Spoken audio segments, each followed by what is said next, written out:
Iniciamos a nossa transmissão ao vivo, diretamente do Centro Espírita O Semeador, agradecendo a todos a assistência à nossa live. Que Jesus, nosso bondoso Mestre, nos abençoe a todos nesta noite. E aproveitamos para convidar a todos nesse instante para elevarmos nosso pensamento ao alto, pedir ao nosso Pai misericordioso, através de nosso bondoso Mestre Jesus, a assistência a todos nós aqui presentes, à nossa casa espírita, Centro Espírita Semeador, a todos os trabalhadores, a todos os amigos, a todos os nossos frequentadores no nosso Centro Espírita Semeador. Estamos com saudade de todos. E assim, amado Mestre Jesus, nosso pensamento elevado ao alto, pedimos por todos que estão nesse instante ligados a nós, em seus lares, suas famílias. Pedimos também, Senhor, pelo nosso povo, país. Pedimos por toda a humanidade, Senhor. Estamos passando por crises. Já entendemos que as crises são lições a todos nós, para que possamos fazer uma reflexão e continuar em frente, trabalhando no bem, estudando a doutrina espírita, amando ao próximo como vós nos ensina, Jesus amado. E nesse instante, rogamos a proteção do alto, a força necessária para que possamos prosseguir com todas as dificuldades, com todas as incompreensões. Que o nosso Pai misericordioso nos sustenta e nos ampara, Senhor Jesus, hoje e sempre, que assim seja. Hoje nós vamos falar sobre a fé que transporta montanhas. E é o nosso irmão Denner que vai falar para nós sobre esse assunto de hoje. Denner, por favor.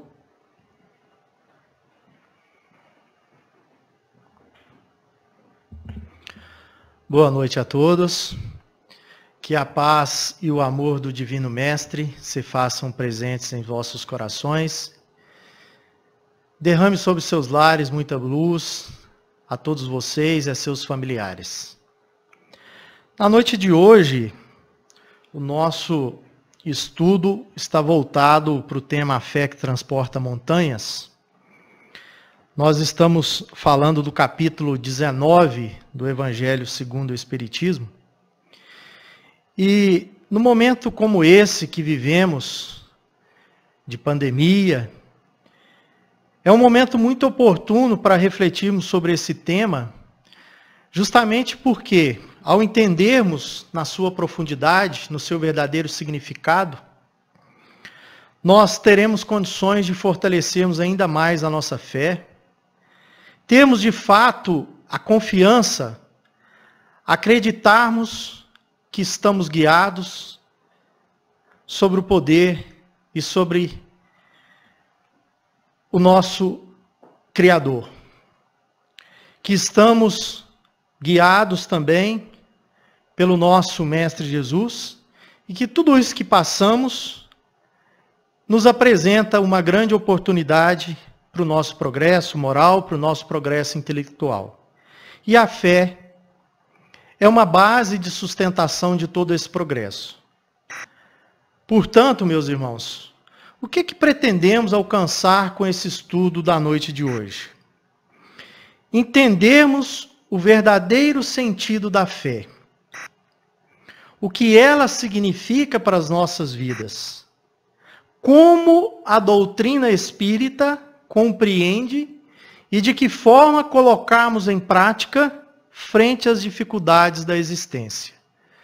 Sabemos que estamos em uma experiência no mundo de provas e expiações, e aqui estamos diante dessas provas, diante dessas expiações, e claro que termos o verdadeiro entendimento dessa fé vai nos dar o combustível necessário para realmente superarmos tudo isso que aqui estamos passando.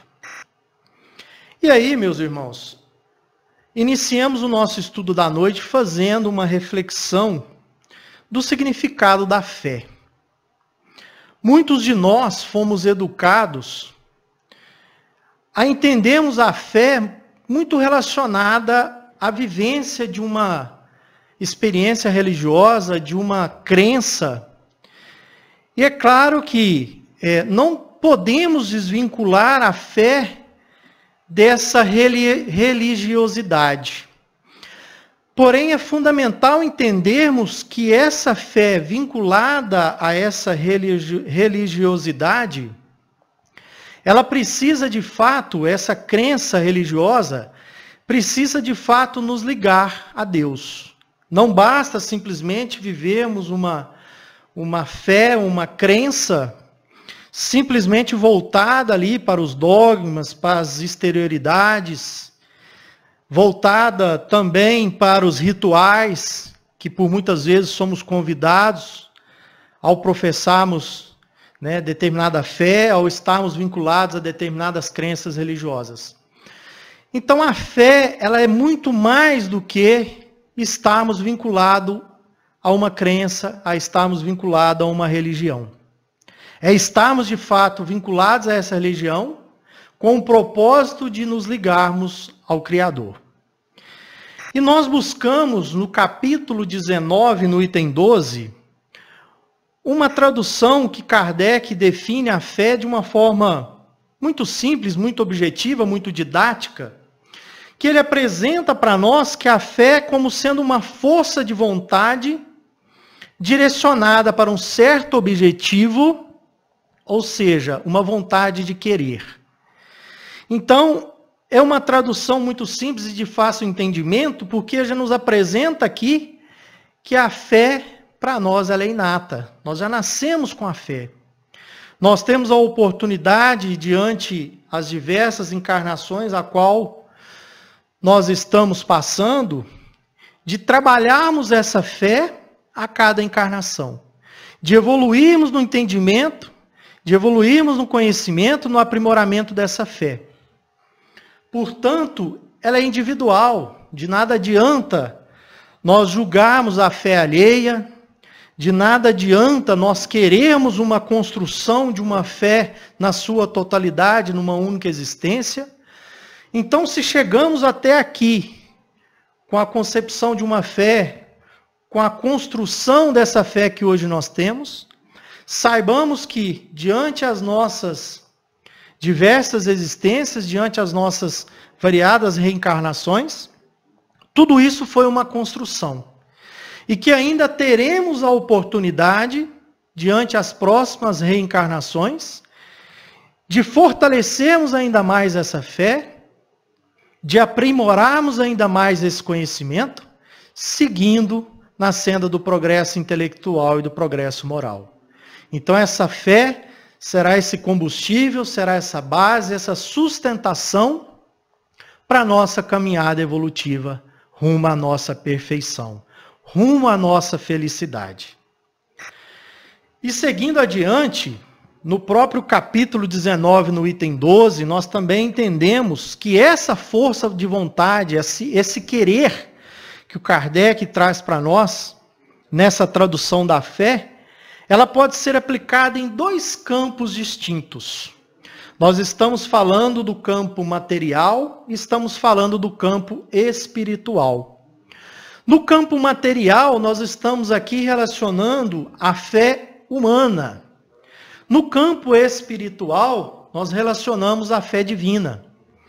Vamos entender um pouco mais a diferença entre a fé humana e a fé divina.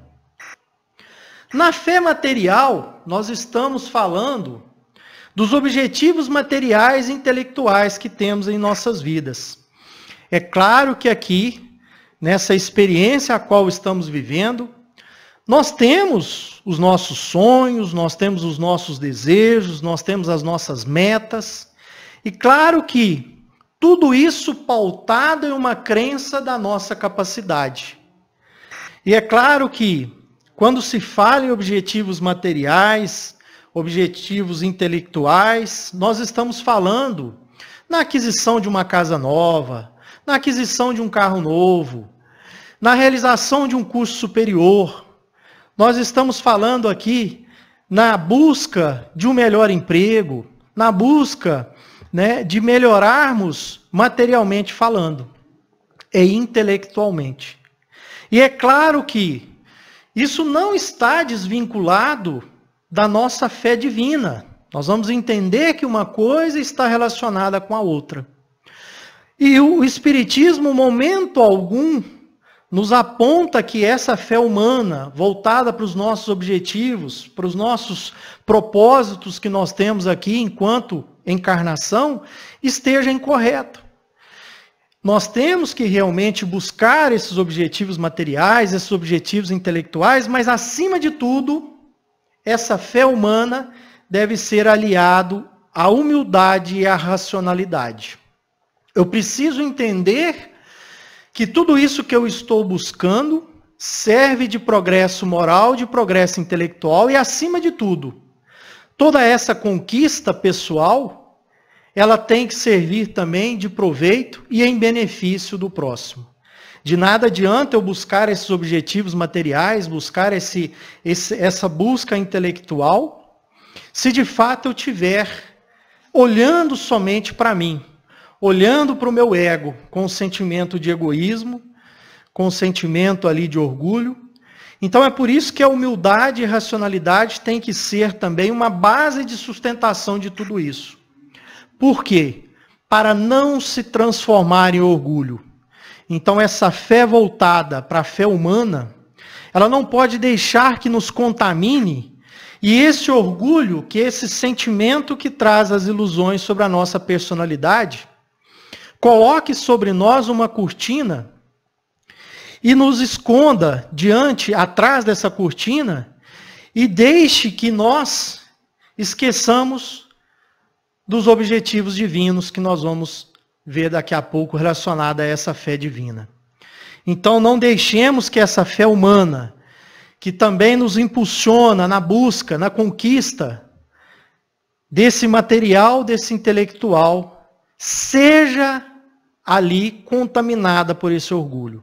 Então a todo momento façamos o exercício, analisemos as nossas atitudes, analisemos ali cada conquista realizada, e o quanto essa conquista é importante para mim e é importante para o próximo. E realmente entender que toda essa construção, ela vai proporcionar o meu bem-estar e o bem-estar do próximo. E aí, meus irmãos, aliado a essa fé humana, nós entendemos também o valor da fé divina. Essa fé divina que orienta o homem em uma força superior a ele e a tudo. É entendermos que a nossa capacidade é direcionada além desse material que nós projetamos na fé humana. Infelizmente ainda presenciamos irmãos que direcionam a sua fé restritamente à fé humana. Acreditam somente no seu poder, acreditam somente ali na sua conquista, que tudo isso está relacionado à sua capacidade, está relacionado ali ao seu conhecimento, mas esquece de aliar isso a algo além do material, que é essa fé divina.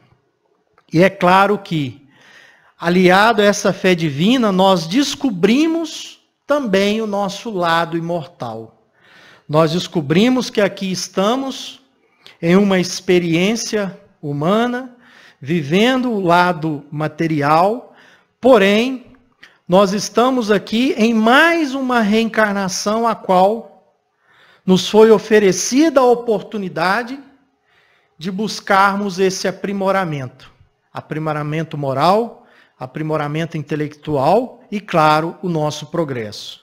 Então, reconhecermos que aqui estamos como espíritos imortais e que a vida continua pós-túmulo, e toda essa bagagem aqui construída, nós levamos para o plano espiritual e com certeza traremos em uma próxima encarnação, como conquistas, como virtudes, para continuarmos o nosso progresso. É descobrirmos a religiosidade, como falamos no início, que é o entendimento da nossa ligação com o Criador. Religiosidade essa agregando a caridade, a fraternidade e a melhoria interior. Portanto, meus irmãos, não adianta querermos desvincularmos essa fé humana, essa fé material, essa fé intelectual, dessa fé divina. Uma se completa a outra e, claro, nos dá sustentação nessa jornada reencarnatória.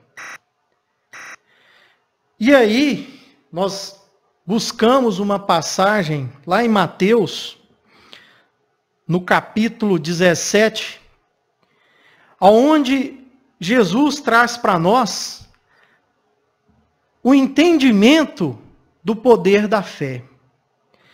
Ele diz que, pois em verdade vos digo, se tivesseis fé do tamanho de um grão de mostarda, diríeis a esta montanha, transporta-te daí para ali, e ela se transportaria, e nada vos seria impossível. Então, para quem conhece, né, o grão de mostarda é um dos dos menores grãos que existem, né? Então, quando Jesus compara o grão de mostarda, se nós tivéssemos essa fé desse tamanho, ela com certeza nos daria forças suficientes para transportarmos essas montanhas, que se diz Jesus nessa linguagem figurada, e que nós vamos entender mais adiante que montanhas são essas.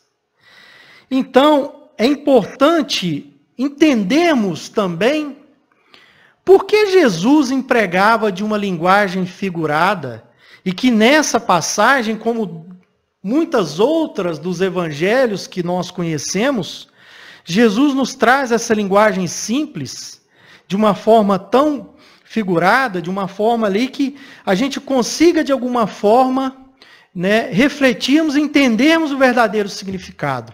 Então, por que Jesus nos apresentava essa linguagem?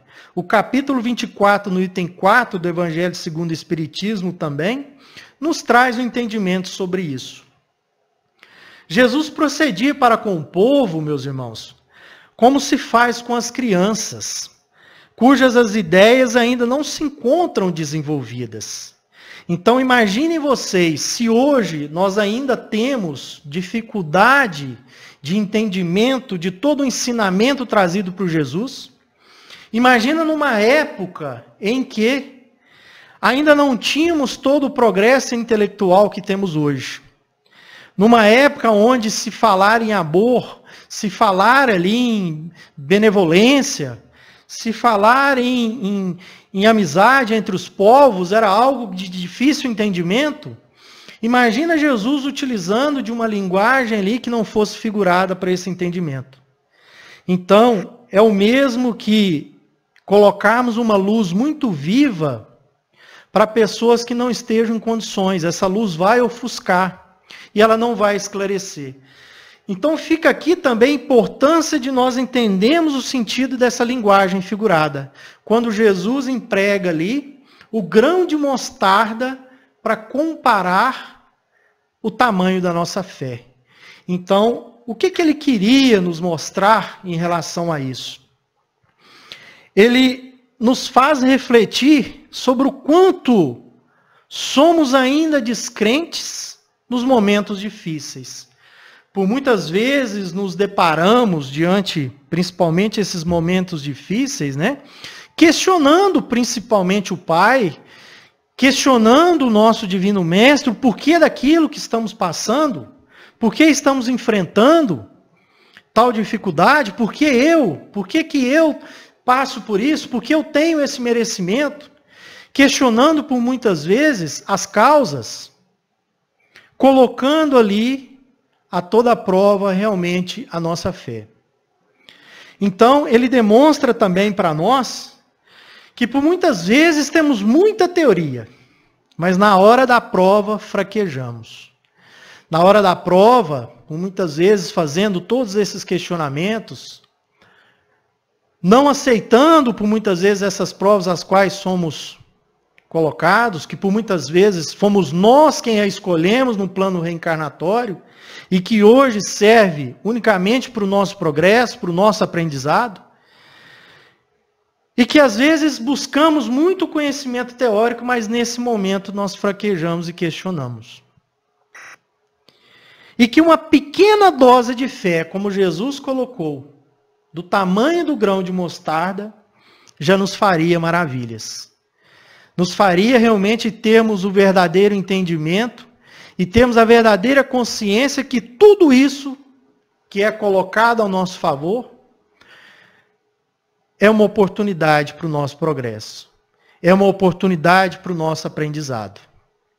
E através desse aprendizado, através dessas provas, nós temos a plena convicção de que fortalecemos cada vez mais a nossa fé. Diante de todas as turbulências que passamos, diante de todas as adversidades que vivemos, olhamos para trás e muitas vezes nos deparamos nos questionando a nós mesmos, como superei tudo isso? Como consegui passar por tudo isso? Com certeza ali teve uma fé, uma aceitação, uma resignação, que tudo isso suportou esses momentos de dificuldade. Mas aí, entendendo um pouco mais dessa linguagem figurada que Jesus nos emprega nessa passagem, vamos entender um pouco o que são as montanhas que Jesus coloca para nós ali, que seriam transportadas. Essas montanhas é um simbolismo dos nossos problemas, das nossas dificuldades, das nossas limitações, dos nossos defeitos, das nossas imperfeições, de todos os vícios da alma que ainda carregamos. Então, diante de tudo isso aqui, né, simbolizado por essas montanhas, a qual cada um de nós carregamos no nosso interior, um pouquinho de cada montanha dessa aqui apresentada por Jesus, nós sabemos que sem essa fé, dificilmente, por menor que ela seja, a gente consiga realmente superar tudo isso. Que a gente consiga olhar para os nossos problemas e vê-los como essa oportunidade de progresso. De enxergarmos as nossas dificuldades e realmente usarmos da nossa humildade para entendermos que ainda somos muito pequenos e que ainda precisamos crescer e evoluir muito. Entendemos as nossas limitações, os nossos vícios, e que possivelmente não será nessa reencarnação que a gente vai conseguir realmente superar tudo isso. Até que estejamos prontos para partirmos para mundos mais evoluídos, com certeza estaremos aqui no mundo de regeneração e provas, vivendo com todas essas montanhas colocadas por Jesus.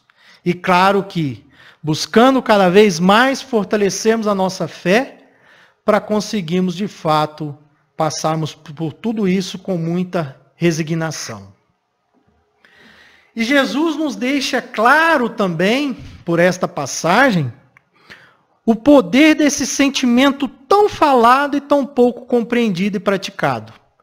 Por muitas vezes, vivemos esse sentimento, como nós colocamos inicialmente, muito vinculado às exterioridades, muito vinculadas aos rituais, às crenças, e não necessariamente vivendo esse sentimento ligado ao nosso Pai, ao nosso Criador. Portanto, meus irmãos, ele esclarece que nada nos será impossível se soubermos usar essa poderosa força espiritual.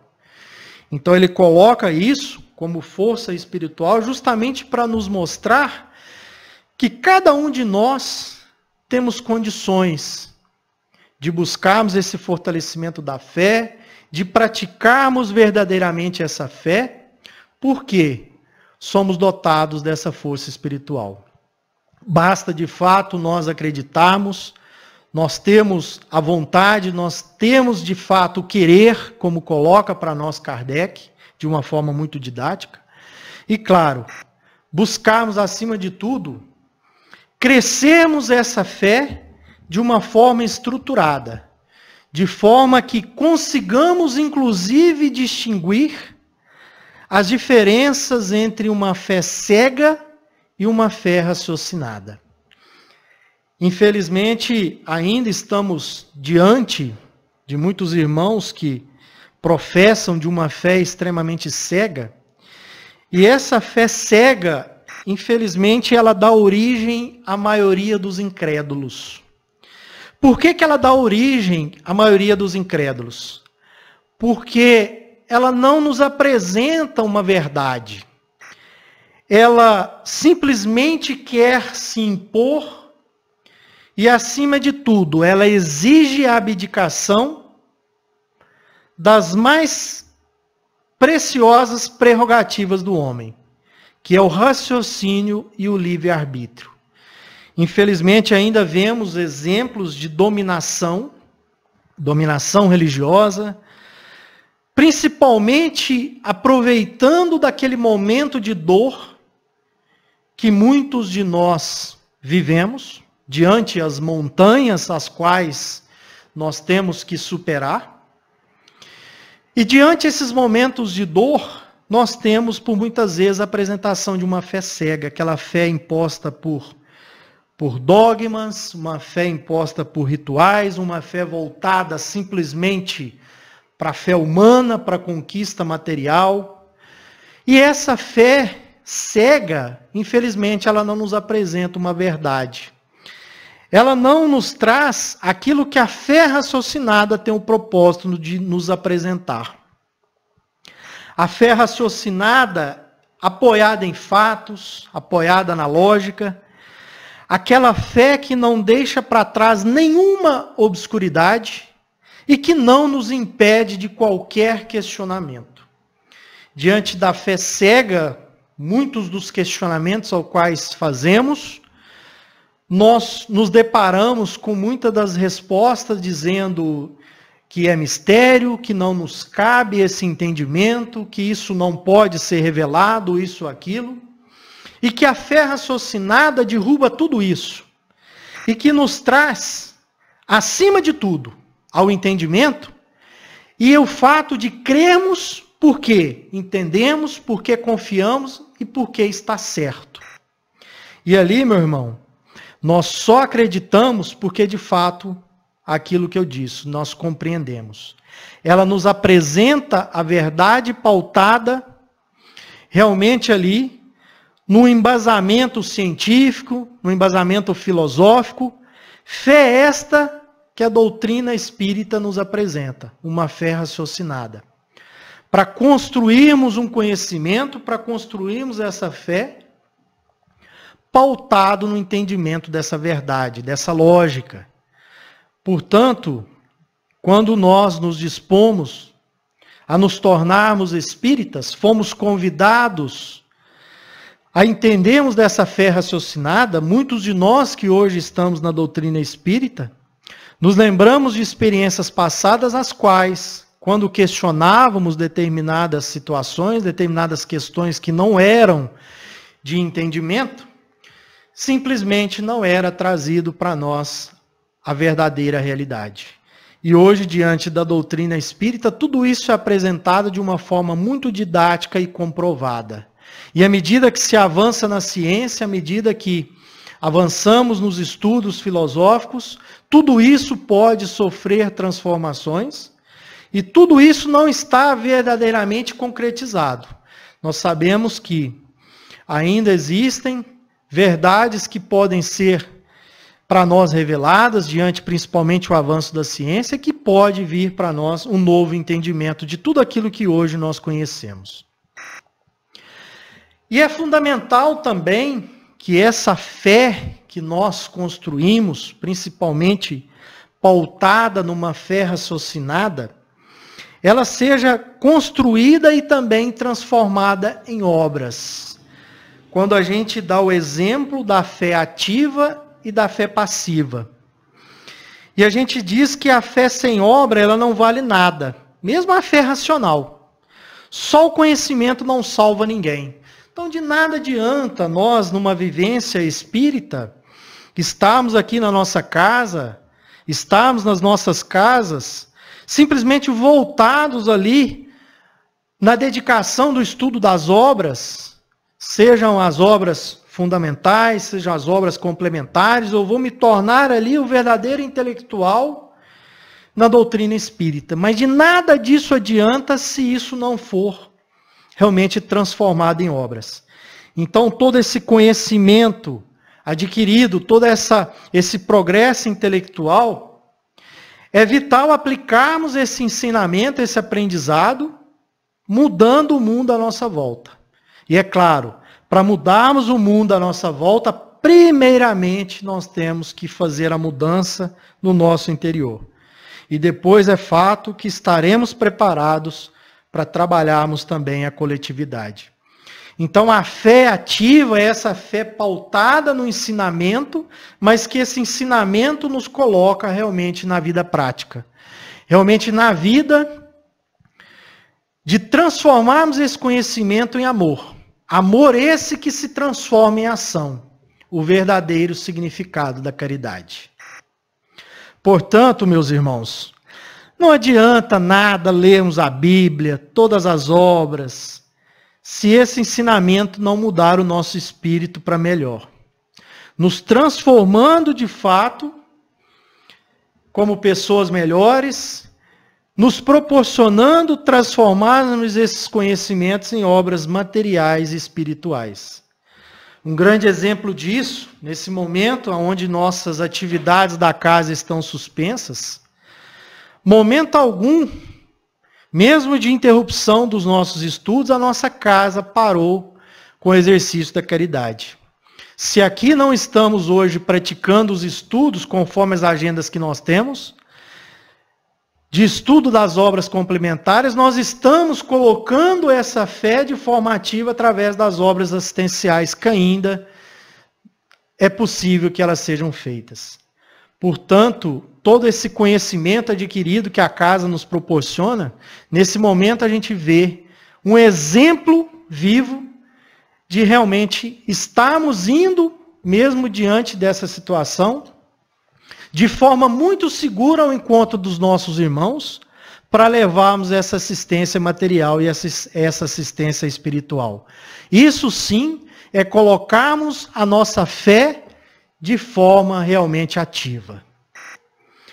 E aí, meus irmãos, todo esse benefício que podemos fazer ao próximo, como realmente exercício prático da nossa fé, com certeza será também revertido a nós mesmos. Então, irmos ao encontro desses irmãos, colocarmos em prática esse amor, colocarmos em ação todo o ensinamento do Pai, fortalecemos a nossa fé através desse exercício da caridade, com certeza nós somos os maiores beneficiários. Não temos dúvidas disso. E é claro que é o grande combustível também, o exercício da caridade, como o exercício da nossa transformação moral. E aí, meus irmãos, fica aqui, alguns entendimentos de como trabalharmos a nossa fé. Alguns exercícios práticos, alguns exercícios diários que podemos, a cada dia, praticarmos para, de fato, cada vez mais colocarmos essa fé em ação. Então, o primeiro deles é fundamental reconhecermos em nosso íntimo algo que é muito maior que nós e que é responsável por tudo à nossa volta, inclusive por nós mesmos.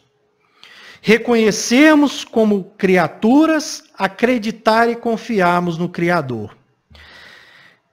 Esses dois exercícios nos apresentam aqui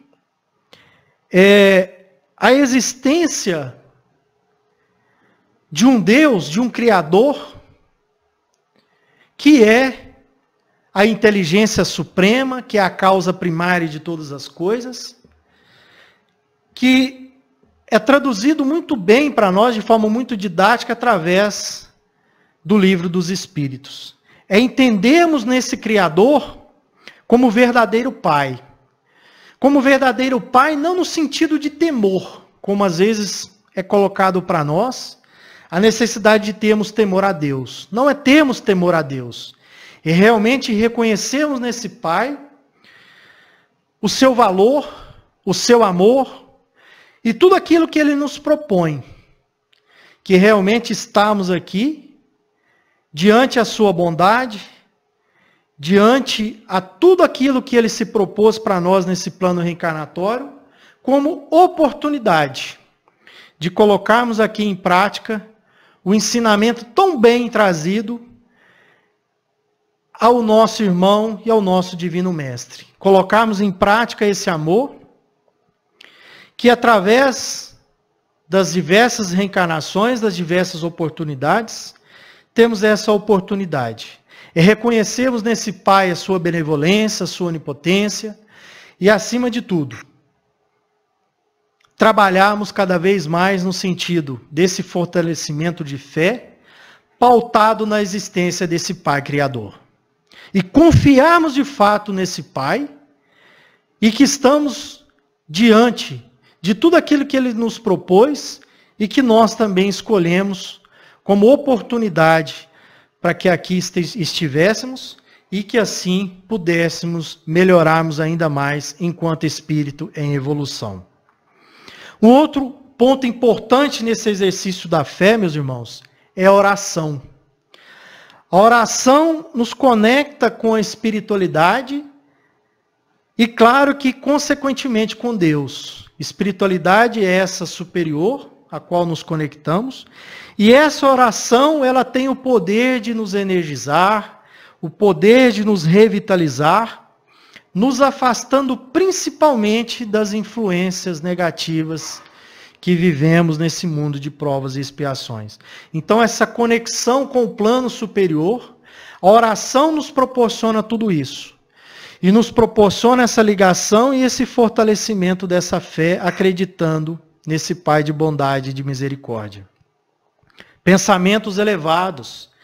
É claro que diante de todas as turbulências que vivemos nessa experiência reencarnatória, por muitos momentos nos deparamos com pensamentos que não são elevados, e aí aqui fica a importância não só da oração, como colocamos no item anterior, mas também da nossa vigilância, através dos pensamentos elevados.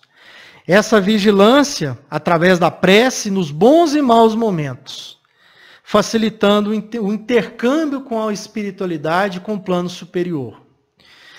Um outro ponto importante é o estudo. É claro que estamos diante de uma grande obra, de uma grande revelação, que é o Espiritismo, e que traz para nós a oportunidade desse progresso intelectual. Progresso esse que podemos adquirir através das obras da doutrina espírita, dos ensinamentos morais traduzidos pelo Evangelho segundo o Espiritismo. E tudo isso, como uma prática de exercício mental, aprimorando o nosso conhecimento e entendimento. Portanto, o estudo, como nós colocamos, também é uma grande base, é uma estrutura, é um pilar de sustentação da construção da nossa fé raciocinada. Como um exercício complementar também, meus irmãos, sabemos que não é fácil, que não é simples, praticarmos cada vez mais o exercício da paciência e o exercício da humildade. Exercício esse, através da paciência, que nos fornece o tempo e a condição para refletirmos sobre nossos atos e atitudes. Então, é claro que a todo momento é fundamental fazermos uma autorreflexão de todos os nossos atos, de todas as nossas atitudes, e principalmente fazemos um questionamento. E se fosse Jesus? Como Jesus reagiria diante de uma situação como essa? Então temos esse momento de reflexão, esse momento de pensarmos sobre os nossos atos e atitudes de forma bastante paciente, vai nos proporcionar tudo isso. E também o exercício da humildade.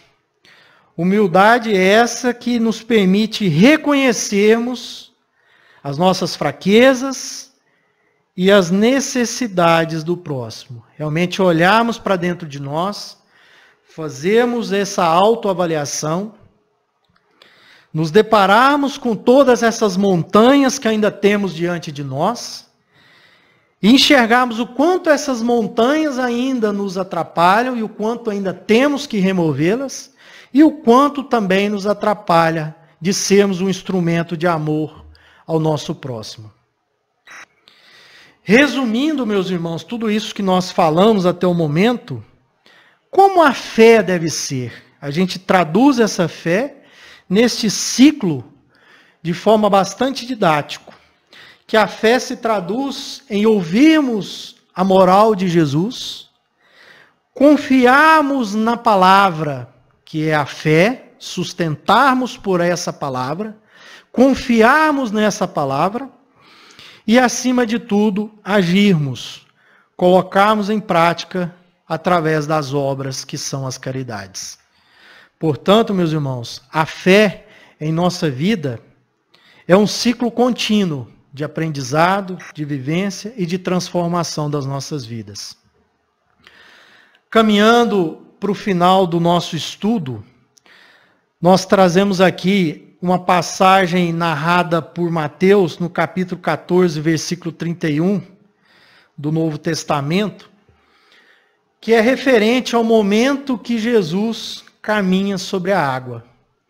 Essa passagem nos proporciona traduzirmos tudo isso que nós falamos aqui de uma forma também muito didática, muito esclarecedora, onde o fato se passa com o discípulo Pedro, que sai de barco para atravessar uma margem a outra de um rio.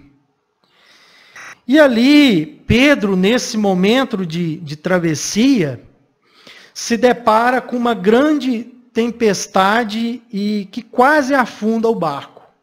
Então imaginemos os irmãos, ali no meio de um rio, diante de uma grande tempestade, de fortes ventos, a gente se colocando no lugar de Pedro ali, a gente imagina o que é uma experiência dessa.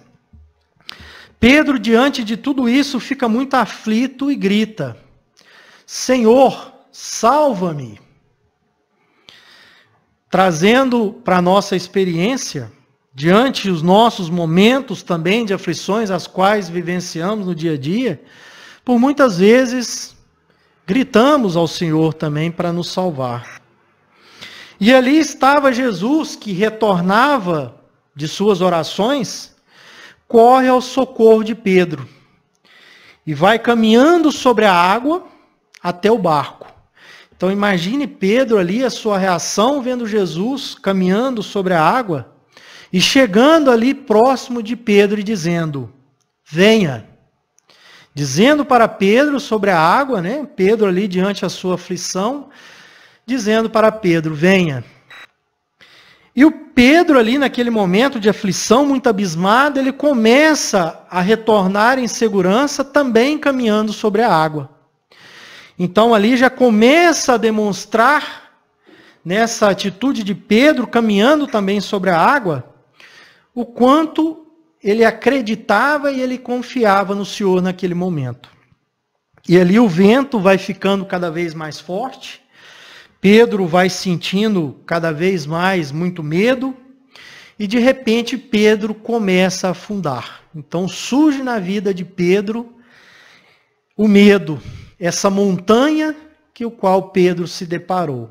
E ali ele começa realmente a não mais caminhar sobre a água, mas sim afundar-se. Jesus ali então estende a mão e diz a Pedro: homem de pouca fé, por que duvidaste? Então no momento do medo, como colocamos aqui, que Pedro viveu, Pedro já foi perdendo ali a sua fé, e nesse momento de perda de sua fé, perda de confiança, ele começou realmente a afundar. E ali Jesus advertiu Pedro. E ali podemos entender que enquanto Pedro confiou e teve fé, ele se manteve sobre essa água.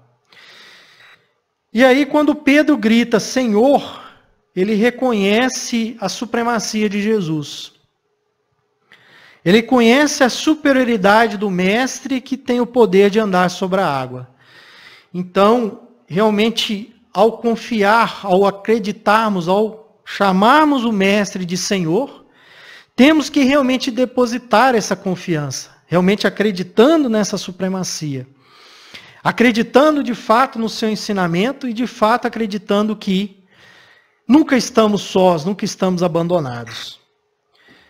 E quando Pedro diz, salva-me, Senhor, Pedro enxerga ali naquele momento a sua fraqueza e reconhece que está diante daquele que está disposto a fazer a caridade e socorrer todos aqueles que pedem auxílio.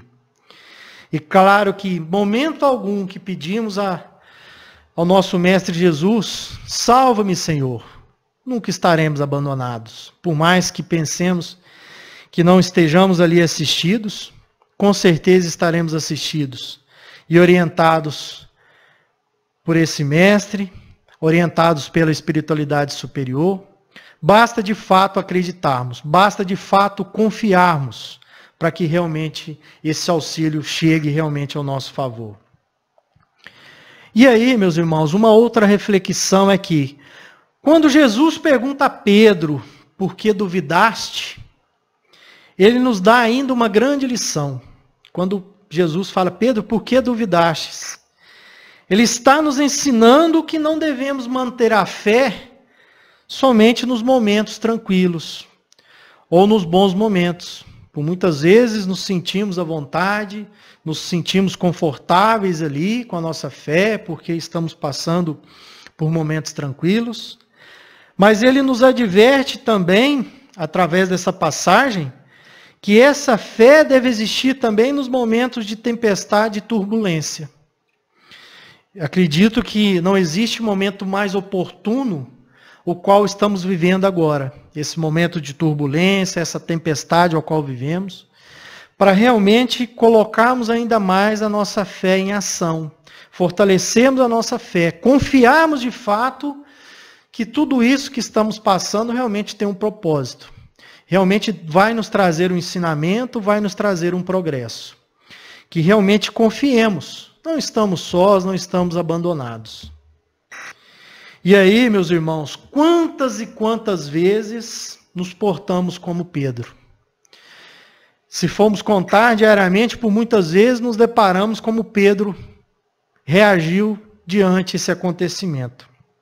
Quantas vezes nossa embarcação está quase virando no mar e nos sentimos perdidos, desamparados e nos esquecemos completamente da nossa fé e da nossa confiança. É muito importante que tenhamos sempre em mente que em todos os momentos e situações estamos amparados pelo Mestre a nos orientar, nesse imenso oceano. Seria utopia dizermos que não teríamos essas tempestades, esses oceanos nessa experiência reencarnatória a qual nos passamos. Porém, nós temos que ter a convicção que essas tempestades, esses oceanos, tudo isso fará parte de nossa vida, mas nós temos dentro de nós, dentro do nosso coração, dentro dessa fé, por menor que ela ainda seja, nós temos Jesus a nos amparar, nós temos a espiritualidade, nós temos o nosso Criador.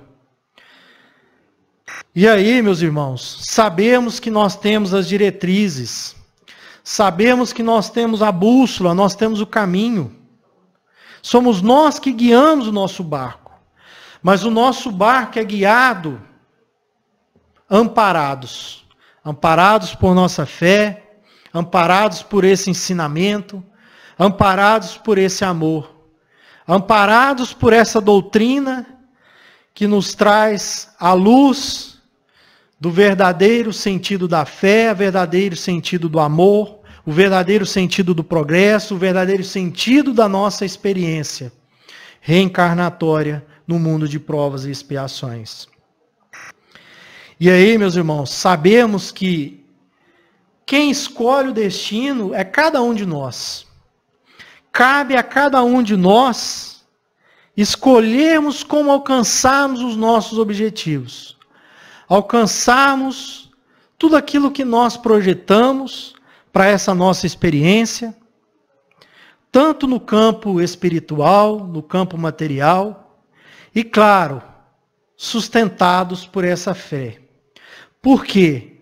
O primeiro passo para alcançarmos os nossos objetivos é de fato termos fé, é de fato acreditarmos, é de fato irmos realmente ao encontro do Pai, ao encontro do nosso irmão, do nosso Divino Mestre Jesus, abraçarmos e dizermos: aqui confiamos, aqui acreditamos e estamos dispostos a mudar o sentido da vida, no sentido do amor, no sentido da felicidade.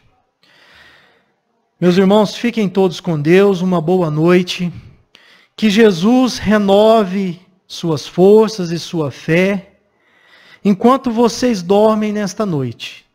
E que sintam-se abraçados e amparados pela espiritualidade superior. Um grande abraço a todos e fiquem todos com Deus.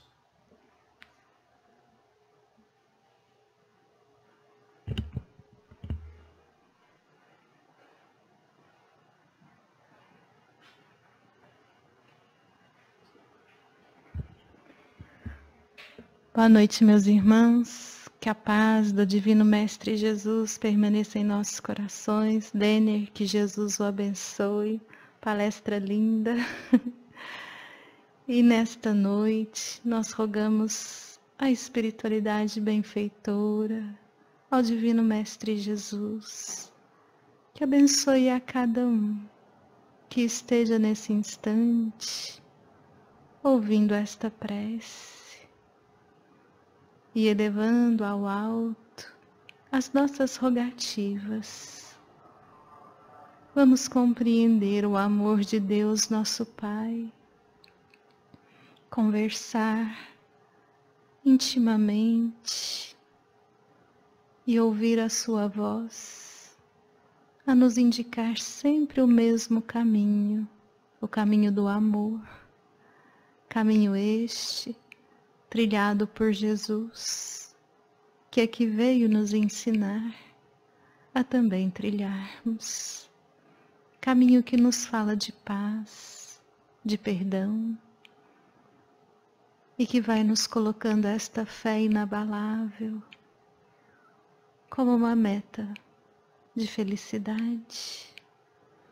Neste momento, Jesus amado, nós lhe rogamos a transmissão do passe e também a fluidificação das águas, que sejam transformadas na medicação necessária às nossas dores do corpo, às nossas dores da alma.